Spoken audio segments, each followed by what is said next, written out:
President Levin, Provost Martinez, trustees, senior class presidents, thank you for the invitation to address you today. And to the distinguished class of 2026, congratulations.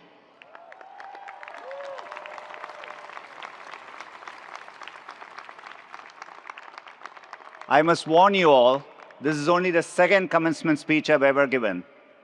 The first was literally in my backyard. It was the spring of 2020, right in the middle of COVID and lockdowns. We were filming a YouTube commencement for the graduates who couldn't have their own celebrations like this one.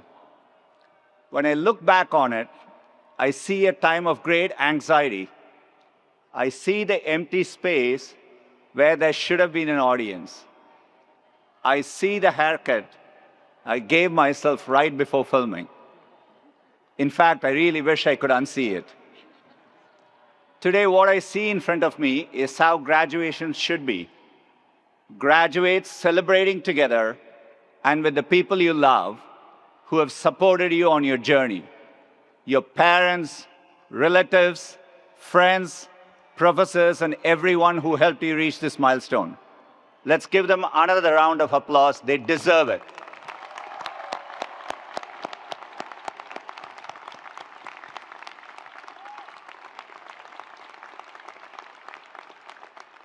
I know not everyone you care about could be here.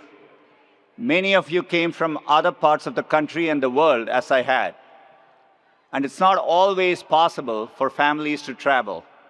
In fact, this is the first time my mom and dad are attending a graduation ceremony I'm a part of. So let me say a special thanks to them and to my entire family here with me.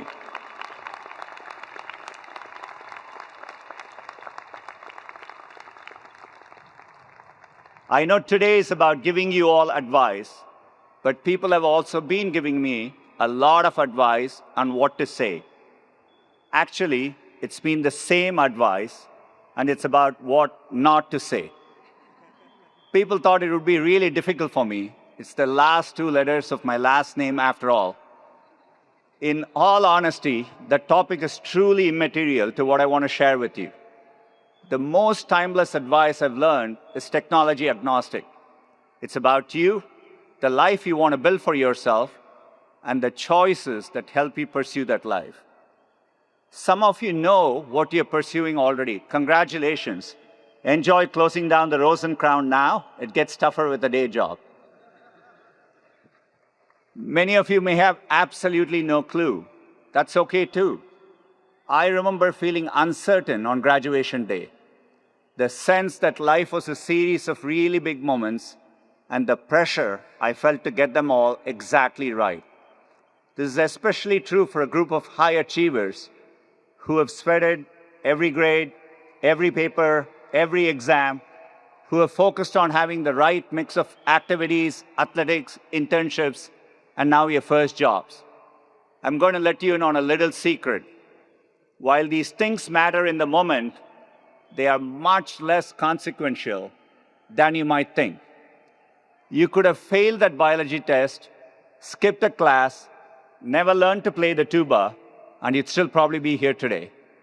Let me tell a story of how I started to learn this for myself. When I was a student here, I had a classmate named Pat.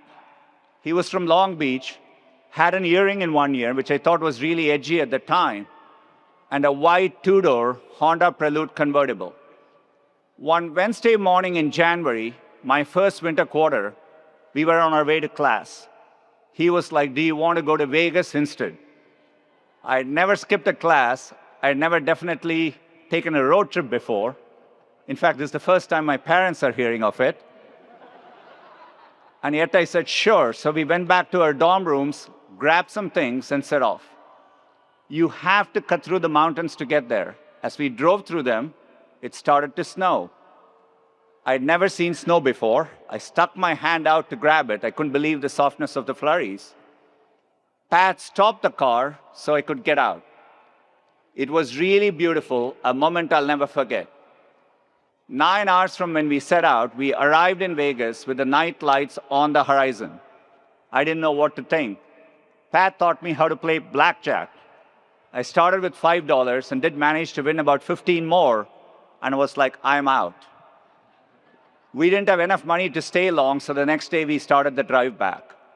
No one seemed to notice that we had missed class. For the first time, I realized the world won't end if I relaxed a little. You're going to face a lot of moments in your life. Only a few of them are really important, and you need to get them right. Picking a partner, choosing whether to start a family, a bigger career pivot. Those decisions require time and intention. However, you will face many more moments in your life that only seem really big. Thousands of them, in fact. And very few of them are make or break.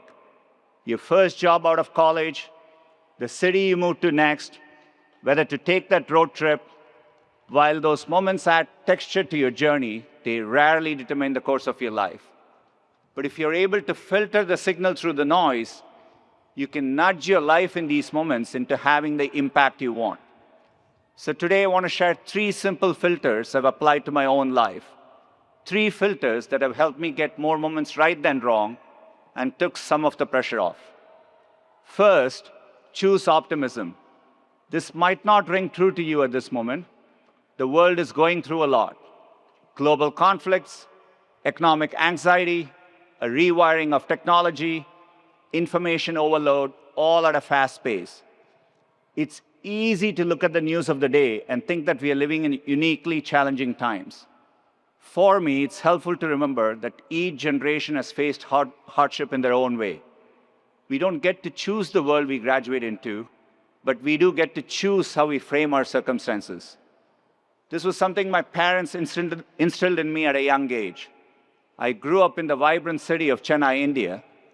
It was a comfortable life for the most part, but in those early years, we had some challenges. We worried about severe drought and whether the water trucks would arrive in time. And for us, technology came slowly. We had to wait years to get a telephone, a TV, a refrigerator. Each changed our lives in meaningful ways. My parents never let the constraints limit my imagination of what was possible. It's the reason I even let myself dream I could one day work in a faraway place called Silicon Valley. When the call from Stanford came, my father spent the equivalent of a year's salary to buy my ticket. It was my first time on a plane. When I landed in California, it wasn't exactly as I'd imagined. I remember that first drive down 280 coming from the airport with my host family. If you're not from here, California is advertised as being really lush and green. But when I looked out the window, it was more brown. I guess I said this out loud, I'm not sure why. My host, Mrs. 1-c9l, gently corrected me. We prefer to call it golden, she said. And that's exactly what I mean by choosing optimism. It's about reframing for the positive. Where I saw brown, she saw golden. This slight change of perspective had a huge ripple effect on how I thought about the world around me. Lush forestry wasn't all that was misadvertised, if I'm being honest. The ocean looks warm and inviting on the brochure. A Stanford professor even emailed me before I accepted and used the beautiful beaches as a selling point. So the first time I went to the beach in Santa Cruz, I ran fully into the water. It was not warm. I've since learned that the Atlantic can be warmer, which, by the way, is the only reason Stanford joining the ACC makes any sense at all. Despite the brown hills and the cold ocean, it seemed like almost everyone I encountered had a generally positive outlook on life. Maybe it's because you can wear shorts all year, I don't know. I found myself adopting this California optimism, and it helped me navigate one of my bigger pivots during my time at Stanford. I came here fully intending to get my PhD and to move into academics. Life had other plans, and I needed to get a job sooner. So I left my doctorate program, and Stanford was generous to offer me the chance to fulfill the requirements for a master's. I could have seen it as the end of a dream, but thanks to Mrs. Earl, I was able to see that particular brown hill as golden. In that moment, I chose optimism. The second filter is to gravitate towards working on hard things.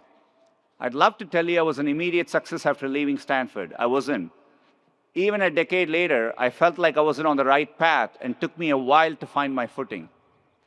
Until I applied to Google, I had my final interview there in 2004. It was April Fool's Day and the day Gmail launched. So when my interviewer asked me about it, I wasn't sure if it was a joke or a real product. That's because at the time, 1 gigabyte of free storage for everyone felt super ambitious and almost impossible. A couple years into the job, I got my chance to work on a seemingly impossible problem too. It was around this time that the internet was moving into a new phase. The web was evolving from simple web pages to rich applications. There was a group of us that felt we could reimagine the browser to be much better and faster, and we had an early prototype that we thought was pretty good. Internally, there was a consensus that building a browser would be incredibly difficult, requiring hundreds of engineers. We had a group of about 10. The consensus was right. It was going to be really hard. In some ways, we were naive, and it's good to be a bit irrational when you approach new things. And in 2008, we launched what we thought was a great browser. We had 8 million users in the first 24 hours, and the reviews were really positive, and then user growth stagnated. After a year, we had around 2% share.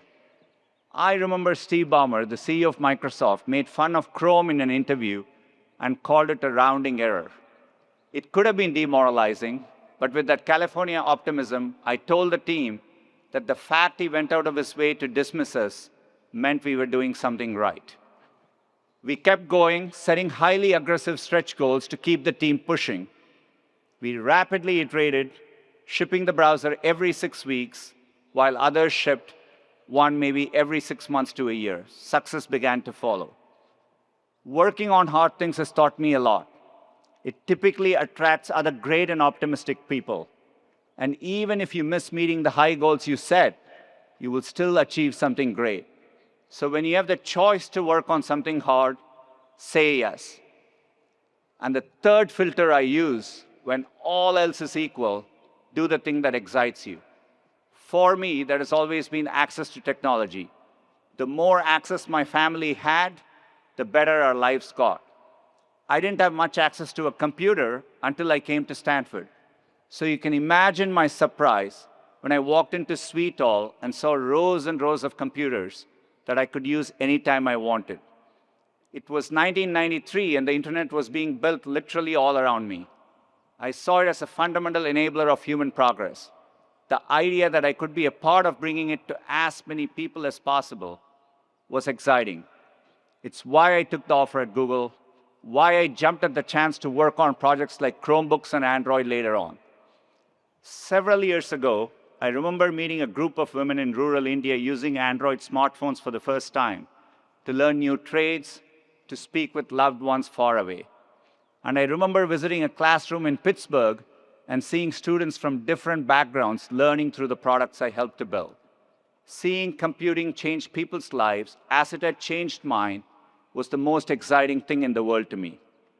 So as you look at your own path, don't focus on the thing your parents want you to do, or the thing all your friends are doing, or that society expects of you. Instead, think about the things that keep you chatting excitedly with your roommate late into the night, and go do those things. Class of 2026, I genuinely believe you're the most capable class in history, at least until next year's class. That's how progress works. You have thousands of moments ahead of you. The important thing isn't to get them all right. It's to find a way to keep moving forward. Sometimes we end up somewhere wonderful, like a beautiful snow-capped mountain. Other times we end up in, well, Vegas. Both are a gift. You already have the California optimism to see life's golden hills and a Stanford diploma proving you can do hard things. Now go out and set your heart ablaze. Congratulations.